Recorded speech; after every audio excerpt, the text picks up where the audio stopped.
মানুষটি কেবল মনের আনন্দে পানিতে পাথর ছুঁড়ে খেলছিল, কিন্তু সে জানত না এই সামান্য ভুলটির জন্য তাকে নিজের জীবন দিয়ে মাসুল দিতে হবে।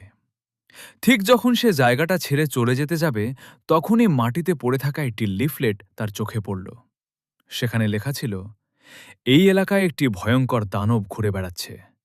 কেউ যদি এর একটি আসল ছবি এনে দিতে পারে, তবে তাকে পুরস্কার হিসেবে দেওয়া হবে নগদ $5 মিলিয়ন।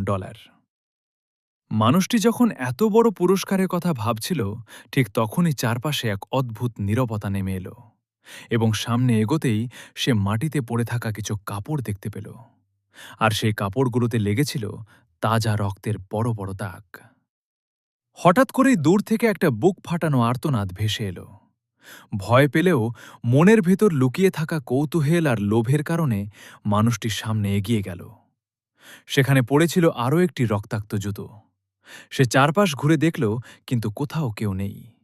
ঠিক পরের মুহূর্তেই বাতাসে ভেসে এলো একটি তীব্র এবং বিকট সাইরেনের আওয়াজ। মানুষটি চমকে উঠে পেছনে তাকাল আর দেখল পাহাড়ের আড়াল থেকে একটি অদ্ভুত লম্বা দানব সোজা তার দিকেই তাকিয়ে আছে।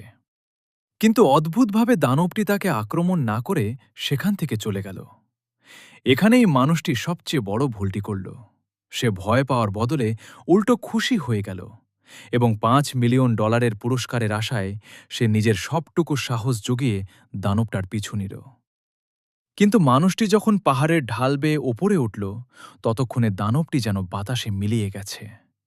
হঠাৎ করেই তার মনের ভেতর এক তীব্র ভয়ের কাঁপন ধরে গেল। সে বুঝতে পারল সে বিপদে পড়েছে, এবং পাগলের মতো দৌড়ে পালাতে লাগল। আর সেই দানবটি তার বিশাল বিশাল পা ফেলে তাকে তাড়া করতে শুরু করল। প্রাণ ভয়ে মানুষটি দৌড়ে একটি উঁচু প্ল্যাটফর্মের ওপর উঠে গেল। দানবটি কিন্তু তাড়াহুড়ো করছিল না। সে পেছন থেকে ধীরে সুস্থে হেঁটে আসছিল যেন। সে নিশ্চিত যে শিকার তার হাতের মুঠোয় উপায় না।